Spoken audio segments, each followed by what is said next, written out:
Quick ಆಗಿ data type ಅಂದರೆ ಏನು ಅಂತ ನೋಡೋಣ. ಸೊ ಡೇಟಾ ಟೈಪ್ ಅಂತ ಅಂದರೆ ನಾವು ಆಗಲೇ ವೇರಿಯಬಲ್ ಡಿಸ್ಕಸ್ ಮಾಡಬೇಕಾದ್ರೆ ಸ್ವಲ್ಪ ಡೇಟಾ ಟೈಪ್ ಬಗ್ಗೆ ಡಿಸ್ಕಸ್ ಮಾಡಿದ್ದು. ಸೊ ಇವತ್ತು ಇನ್ ಡೀಟೇಲ್ ಆಗಿ ನೋಡೋಣ ಎಷ್ಟು ಡೇಟಾ ಟೈಪ್ ಇದೆ ಅದೆಲ್ಲ ನೋಡೋಣ. First of all data type ಅಂದರೆ ಏನಪ್ಪ ಅಂತಂದರೆ ಸಿಂಪಲ್ ಡೆಫಿನೇಷನ್. ಆ data type defines the kind of data a variable can hold. ಅದನ್ನು ಕನ್ನಡದಲ್ಲಿ ಎಕ್ಸ್ಪ್ಲೈನ್ ಮಾಡಬೇಕು ಅಂತ ಅಂದರೆ ಫಾರ್ ಎಕ್ಸಾಂಪಲ್ ಇಲ್ಲೊಂದು ಎಕ್ಸಾಂಪಲ್ ಇದೆ ನೋಡಿ. So a is equal to 10 ಅಂತ ಇಲ್ಲಿ ಹಾಕಿದ್ದೀನಿ ನಾನು. ಸೊ ಎ ಅನ್ನೋದು ನಮಗೆ ಗೊತ್ತು ವೇರಿಯಬಲ್. ಸೊ ಈ 10 ಅನ್ನೋದೇನು, ಇದು ಒಂದು ಡೇಟಾ. ಸೊ ಈ ಡೇಟಾ ಟೈಪ್ ಅಂತ ಅಂದರೆ ಏನಪ್ಪ ಅಂತ ಅಂದರೆ ಈ ಡೇಟಾ ಅದು ಟೈಪ್ ಅಷ್ಟೇ. ಸೊ ಇಲ್ಲಿ 10 ಅಂತ ಇತ್ತಲ್ವಾ, ಇದು ಯಾವ ಟೈಪ್ ಡೇಟಾ? ಸೊ ನಮಗೆ ಗೊತ್ತಿರೋ ಥರ ಈ 10 ಈ ಹೋಲ್ ನಂಬರ್ ಬರೋದೆಲ್ಲ ಈಗ -5 10 ಈ ಥರ ಬರೋದೆಲ್ಲ ಇಂಟೀಜರು, ಇದು ನಮ್ಗೆ ಗೊತ್ತು. ಸೊ ಈ ಥರ ಬೇರೆ ಬೇರೆದು ಬರುತ್ತೆ. ಇವಾಗ ಫಾರ್ ಎಕ್ಸಾಂಪಲ್ ಈಗ ಹೇಳ್ತೀನಿ. ಸೊ ಇಲ್ಲಿ ನಾನು name is equal to Impana ಅಂತ ತಗೊತೀನಿ. ಸೊ ಇದು ಯಾವ ಡೇಟಾ? ಸೊ ಇದು ಒಂದು ಡೇಟಾ, ಇದು ನೇಮ್ ಅನ್ನೋ ಒಂದು ವೇರಿಯಬಲಲ್ಲಿ ಸ್ಟೋರ್ ಮಾಡಿದ್ದೀವಿ. ಸೊ ಇದೇ ಥರ ನಮಗೆ ಡಿಫ್ರೆಂಟ್ ಡೇಟಾ ಬರುತ್ತೆ. ಈ 10 ಅನ್ನೋದು ಇಂಟೀಜರಿಗೆ ಸೇರ್ಕೊಳ್ಳುತ್ತೆ. ಈ ನೇಮ್ ಏನಿದೆ ಇಂಪನ ಅನ್ನೋ ನೇಮು ಇದು ಬಂದು ಸ್ಟ್ರಿಂಗ್. ಓಕೆ, ಇದೇ ಥರನೇ ತುಂಬಾ ಡೇಟಾ ಟೈಪ್ಸ್ ಇದೆ. ನಾನು ಲೀಸ್ಟ್ ಹೇಳ್ತೀನಿ ನಿಮಗೆ. ಫಸ್ಟ್ ನಮಗೆ ಇಂಟ್ ಇದೆ. ಸೊ ಇಂಟ್ ಅಂತ ಅಂದರೆ whole number like a is equal to 10, a is equal to 5 ಅಥವಾ ಎ ಇಸ್ ಈಕ್ವಲ್ ಟು -5 ಈ ಥರ ಎಲ್ಲ ಏನಾಗ್ತೀವಿ. ಸೊ ಇದೆಲ್ಲ ಹೋಲ್ ನಂಬರ್ ಅಲ್ಲ, ಈ 10 ಈ -5 ಅನ್ನೋದೆಲ್ಲ ಈ ಹೋಲ್ ನಂಬರು. ಸೊ ಇದೆಲ್ಲ ಇಂಟೀಜರಿಗೆ ಸೇರ್ಕೊಳ್ಳುತ್ತೆ. ಇದೆಲ್ಲ ಬೇಸಿಕ್ ಮ್ಯಾಥಮ್ಯಾಟಿಕ್ಸಲ್ಲಿ ಇರುತ್ತೆ. ಸೊ ಇದು ಅರ್ಥ ಆಗುತ್ತೆ ಈಸಿಯಾಗಿ. ಸೊ ನೆಕ್ಸ್ಟ್ ಇಲ್ಲಿ ನೇಮ್ ಅಂತ ಇನ್ನೊಂದು ಎಕ್ಸಾಂಪಲ್ ತಗೊಂಡಿದ್ದೀನಿ. ಇದು ನೇಮ್ ಅನ್ನೋದೊಂದು ವೇರಿಯಬಲ್ಲು, ಇಲ್ಲಿ ಇಂಪನ ಅನ್ನೋದೊಂದು ಸ್ಟ್ರಿಂಗ್ ಅಂತ ಅಂದರೆ ಏನಪ್ಪ ಅಂತ ಅಂದರೆ ಇದು ಒಂದು ಟೆಕ್ಸ್ಟ್ ಫಾರ್ಮ್ಯಾಟಲ್ಲಿ ಇರುತ್ತೆ ಜನರಲ್ ಆಗಿ. ಸೊ ಯಾವಾಗಲೂ single inverted comma, double inverted comma ಅಥವಾ ಟ್ರಿಪಲ್ ಇನ್ವರ್ಟೆಡ್ ಕಾಮದಲ್ಲಿ ಕ್ಲೋಸ್ ಆಗಿರುತ್ತೆ. ಇದು ಒಂದು ಸ್ಟ್ರಿಂಗ್.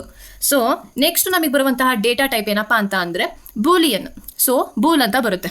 ಸೊ ಈ ಬೂಲ್ ಅಂತ ಅಂದ್ರೆ ಏನಪ್ಪ ಅಂತ ಅಂದರೆ ಈಗ for example true or false ಅಂತ ಇರುತ್ತೆ ನೋಡಿ. ಈಗ ಜನರಲ್ ಆಗಿ ಏನೋ ಒಂದು ಕ್ವಶನ್ನು ಇವಾಗ ಈಸ್ ಅಂಡರ್ಸ್ಕೋರ್ ಅಡ್ಮಿನ್ ಅಂತ ಒಂದು ಎಕ್ಸಾಂಪಲ್ ತಗೊಂಡಿದ್ದೀನಿ. ಇಲ್ಲೇ ಒಂದು ಸಿಂಪಲ್ ಎಕ್ಸಾಂಪಲ್ ಸಿಕ್ತು ತಗೊಂಡಿದ್ದೀನಿ. ಸೊ ಈಸ್ ಅಂಡರ್ಸ್ಕೋರ್ ಅಡ್ಮಿನ್ ಇಲ್ಲಿಗೆ ನಮಗೆ 2 ಆಪ್ಷನ್ ಇದೆ. ಈಸ್ ಅಂಡರ್ಸ್ಕೋರ್ ಅಡ್ಮಿನ್ ಅಂತ ನಾನು ಕೇಳ್ತಿದ್ದೀನಿ ಅಂತ ಅಂದರೆ ಒಂದು ಟ್ರೂ ಅಥವಾ ಫಾಲ್ಸ್. ಸೊ ಇಲ್ಲಿ ಇನ್ನೇನು ಬರೆಯೋಕ್ಕಾಗಲ್ಲ ನಾವು. ಸೊ ಈ ಟ್ರೂ ಆರ್ ಫಾಲ್ಸ್ ಅಂತ ಏನಿದೆ, ಸೊ ಇದೆಲ್ಲ ನಮಗೆ ಬೂಲ್ ಅಂತ ಅಂದರೆ ಬೂಲಿಯನಿಗೆ ಸೇರಿಕೊಳ್ಳುತ್ತೆ. ಈ ಟ್ರೂ ಆರ್ ಫಾಲ್ಸ್ ಸೊ ಇದೆಲ್ಲ ಬೂಲಿಯನಿಗೆ ಸೇರಿಕೊಳ್ಳುತ್ತೆ. So Boole.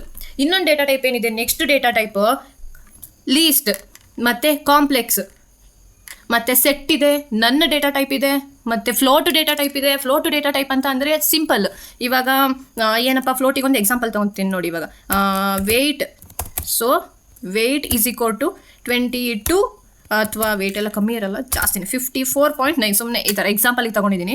ಸೊ ಇದು ಫ್ಲೋಟು ಹೆಂಗಪ್ಪ ಅಂತ ಅಂದರೆ ಇದೆಲ್ಲ ಈ ಫ್ಲೋಟು ಅಂದರೆ ಈ ಡೆಸಿಮಲಲ್ಲಿ ಏನು ಬಂದಿರುತ್ತೆ ಈಗ 54.8 ಅಥವಾ 22.5 ಅಥವಾ ಈ ಪಾಯಿಂಟ್ ವೈಸಲ್ಲಿ ಡೆಸಿಮಲ್ ವೈಸಲ್ಲಿ ಏನು ಬಂದಿರುತ್ತೆ ಇದೆಲ್ಲ ನಮಗೆ ಫ್ಲೋಟಿಗೆ ಸೇರಿಕೊಳ್ಳುತ್ತೆ. ಓಕೆ, ಇದು ಫ್ಲೋಟ್. ನೆಕ್ಸ್ಟ್ ಇನ್ನೊಂದು ಡೇಟಾ ಟೈಪ್ ಇದೆ list. So list data type. So list data type ನೋಡೋಣ. ಇವಾಗ ಎಕ್ಸಾಂಪಲಲ್ಲಿ ನೋಡೋಣ. ಲೀಸ್ಟ್ ಡೇಟಾ ಟೈಪ್ ಅನ್ನೋದು ಒಂದು ಇವಾಗ ಫಾರ್ ಎಕ್ಸಾಂಪಲ್ ಹೇಳೋದಾದರೆ ಈಗ ಎಕ್ಸ್ ಇಸ್ ಈಕ್ವಲ್ ಟು ಒಂದು ಸ್ಕ್ವೇರ್ ಬ್ರಾಕೆಟಲ್ಲಿ ಲೀಸ್ಟ್ ಅಷ್ಟೇ 1, 2, 3 ಅಂತ ಈಗ ಒಂದು ಲೀಸ್ಟ್ ತೊಗೊಂಡಿದ್ದೀನಿ ನೋಡಿ. ಸಾರಿ, ಇಲ್ಲಿ ಇದು ಸೆಟ್ ಆಗುತ್ತೆ. ಈ ಥರ ಫ್ಲವರ್ ಬ್ರಾಕೆಟ್ ಹಾಕಿದರೆ ನಾನು ಸೆಟ್ ಆಗುತ್ತೆ ಇದು. ಸೊ ಲೀಸ್ಟ್ ಯಾವಾಗಲೂ ಸ್ಕ್ವೇರ್ ಬ್ರಾಕೆಟಲ್ಲಿ ಇರಬೇಕು. ಸೊ ಇವಾಗ ನಾನು ಒಂದು ಸ್ಕ್ವೇರ್ ಬ್ರಾಕೆಟ್ ತೊಗೊಂಡೆ. ತಗೊಂಡೆ. ಇದು ಏನಿದೆ ಇದು ಲೀಸ್ಟ್ ಡೇಟಾ ಟೈಪು. ಇಲ್ಲಿ ಲೀಸ್ಟ್ ಡೇಟಾ ಟೈಪು ಒಂದು ಇದು ಆರ್ಡರ್ಡ್ ಲೈಕ್ 1, 2, 3 ಈ ಥರ ಆರ್ಡರ್ಡು. ಇನ್ನೊಂದು ಇದು ಮ್ಯೂಟೇಬಲ್ ಮೀನ್ಸ್ ನಾವು ಇವಾಗ ಫಾರ್ ಎಕ್ಸಾಂಪಲ್ ಇದನ್ನು ಇವಾಗ ಏನಾದರೂ ಒಂದು ಜಾಗಕ್ಕೆ 0 ಹಾಕಬೇಕು, 0 ಜಾಗಕ್ಕೆ 1 ಹಾಕಬೇಕು ಅಥವಾ ಒಂದು 4 ಆ್ಯಡ್ ಮಾಡಬೇಕು ಇಲ್ಲಿಗೆ ಅಂತ ಅಂದರೆ ಇಲ್ಲಿ ಆ್ಯಡ್ ಮಾಡ್ಬೋದು. ಸೊ ಒಂದು ನಮಗೆ ಸಬ್ ಆಪರೇಷನ್ಸ್ ಇದೆ, ಆ್ಯಡ್ ಮತ್ತು ರಿಮೂವ್, ಇನ್ಸರ್ಟ್ ಅಥವಾ ಸಬ್ ಆಪರೇಷನ್ಸ್ ಇದೆ. ಈ ಸಬ್ ಆಪರೇಷನ್ಸ್ನ ಯೂಸ್ ಮಾಡಿಕೊಂಡು ನಾವು ಇಲ್ಲಿ ಡೇಟಾನ ಚೇಂಜ್ ಮಾಡೋದು ಅಥವಾ ಆ್ಯಡ್ ಮಾಡೋದು, ರಿಮೂವ್ ಮಾಡೋದು ಇದೆಲ್ಲ ಮಾಡ್ಬೋದು. ಸೊ ನೆಕ್ಸ್ಟ್ ನಮಗೆ ಬರುವಂಥದ್ದು ಟ್ರಿಪಲ್. ಸೊ ಇದನ್ನ ನೀವು ಹೆಂಗೆ ಪ್ರೊನೌನ್ಸ್ ಮಾಡ್ತೀರೋ ಗೊತ್ತಿಲ್ಲ. ಸೊ ಇದು ಟ್ರಿಪಲ್ ಅಂತ ನಾನು ಪ್ರೊನೌನ್ಸ್ ಮಾಡ್ತಿದ್ದೀನಿ. Triple data type.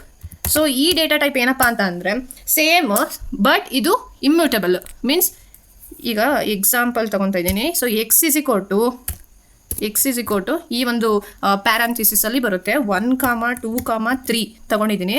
ಸೊ ಇದನ್ನು ನಾವು ಆ್ಯಡ್ ಮಾಡೋದಾಗಲಿ ಅಥವಾ ರಿಮೂವ್ ಮಾಡೋದಾಗಲಿ ಇನ್ಸರ್ಟ್ ಮಾಡೋದಾಗಲಿ ಮಾಡೋದಕ್ಕೆ ಆಗೋದಿಲ್ಲ. ಸೊ ನಾವು ಮಾಡೋದಕ್ಕೆ ಟ್ರೈ ಮಾಡಿದರೆ ಎರರ್ ಬರುತ್ತೆ.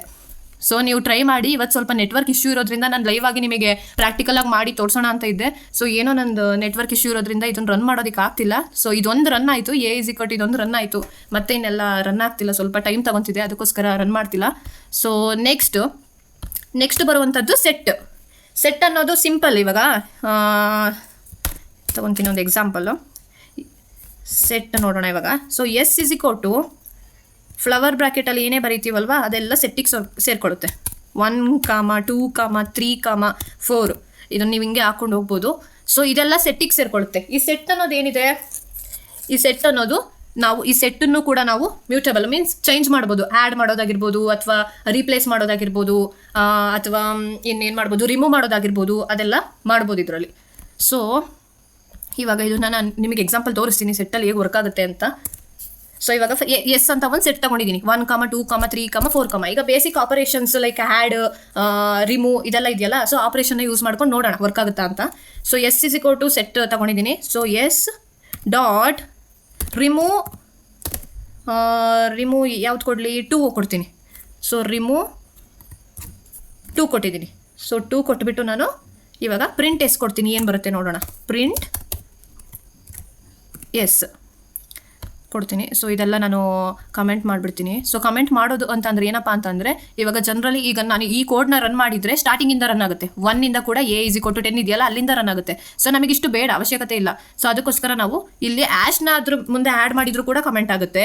ಅಥವಾ ನಮಗೆ ಮಲ್ಟಿಪಲ್ ಸ್ಟೆಪ್ಸ್ ಇದೆ ನೋಡಿ, ಇದೆಲ್ಲ ಮಲ್ಟಿಪಲ್ ಸ್ಟೆಪ್ಸ್ ಆಯ್ತಲ್ವಾ, ಇಷ್ಟಕ್ಕೆಲ್ಲ ನಾವು ಆ್ಯಶ್ನೇ ಆ್ಯಡ್ ಮಾಡೋದಕ್ಕೆ ಆಗೋದಿಲ್ಲ. ಸೊ ಅದ್ರ ಬದಲು ನೀವು ಡಬಲ್ ಇನ್ವರ್ಟೆಡ್ ಕಾಮನ 3 ಟೈಮ್ಸು ಸ್ಟಾರ್ಟ್ ಮಾಡಿ ಈ ಥರ, ಓಕೆ, ಮೇಲೆ ಕ್ಲೋಸ್ ಮಾಡಿ. ಸೊ ಈಗ ಅದು ಕಮೆಂಟ್ ಆಯಿತು. ಸೊ ಇವಾಗ ನೋಡಿ, ಸಿಂಗಲ್ ಆಗಿ ನಾವು ಆ್ಯಶ್ನ ಆ್ಯಡ್ ಮಾಡೋದಕ್ಕೂ ಇದು ಎಷ್ಟು ಸಿಂಪಲ್ ಆಗಾಯಿತು. ಸೊ ಇವಾಗ ನೋಡೋಣ. ಸೊ ಈಗ ಸಿಂಪಲ್ ಸೆಟ್ ತಗೊಂಡಿದ್ದೀನಿ. ಸೆಟ್ಟಿಗೆ ಒಂದು ಎಕ್ಸ್ಟ್ರಾ ಒಂದು ಸಬ್ ಆಪರೇಷನ್ ಹಾಕಿದ್ದೀನಿ, ರಿಮೂವ್ ಅಂತ.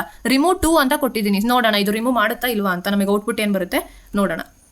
ಸೊ ನೋಡಿ ರಿಮೂವ್ ಮಾಡ್ತು. ನಮಗೆ ಔಟ್ಪುಟ್ ಏನು ಬಂತು, 1, 3, 4 ಬಂತು.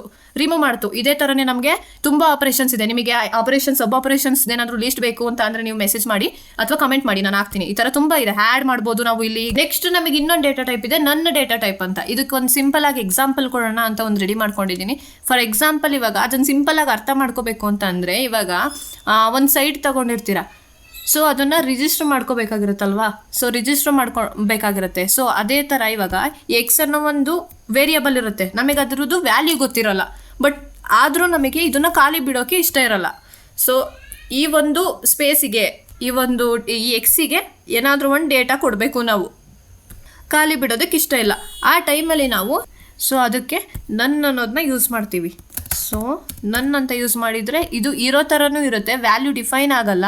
ಬಟ್ ಇದು ಪ್ಲೇಸ್ನ ಅಂದರೆ ಕವರ್ ಮಾಡುತ್ತೆ. ಏನೋ ಒಂದು ಸ್ಟೋರ್ ಆಗಿರುತ್ತೆ, ಎಕ್ಸ್ ಅನ್ನೋ ವೇರಿಯಬಲ್ ಒಳಗಡೆ ಏನೋ ಒಂದು ಸ್ಟೋರ್ ಆಗಿರುತ್ತೆ.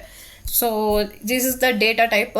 ಇಷ್ಟು ಡೇಟಾ ಟೈಪ್. ಇನ್ನು ತುಂಬ ನಿಮಗೆ ಇನ್ ಡೀಟೇಲ್ ಆಗಿ ಹೋಗಬೇಕು ಅಂತ ಅಂದರೆ ತುಂಬ ಇದೆ, ಒಂದು ವಿಡಿಯೋದಲ್ಲಿ ಆಗಲ್ಲ. ಸೊ ನಿಮಗೆ ಇನ್ನೊಂದು ಸಬ್ ಆಪರೇಷನ್ಸ್ದು ಲಿಸ್ಟ್ ಬೇಕು ಅಂತಂದರೆ ಮೆಸೇಜ್ ಮಾಡಿ. ಮತ್ತು ಡೇಟಾ ಟೈಪ್ದು ಆಗಲೇ ನಾನು ಒಂದು ಡಾಕ್ಯುಮೆಂಟ್ ಥರ ಏನೋ ಪೋಸ್ಟ್ ಮಾಡಿದ್ದೀನಿ ವಿಡಿಯೋನ. ಸೊ ಅದನ್ನು ನೋಡಿ ನಿಮಗೆ ಕಂಪ್ಲೀಟ್ PDF ಬೇಕು ಅಂತ ಅಂದರೂ ಕೂಡ ಮೆಸೇಜ್ ಮಾಡಿ PDF ಅಂತ. ಸೊ ನಾನು PDF ಕಳಿಸ್ತೀನಿ. Okay, thank you.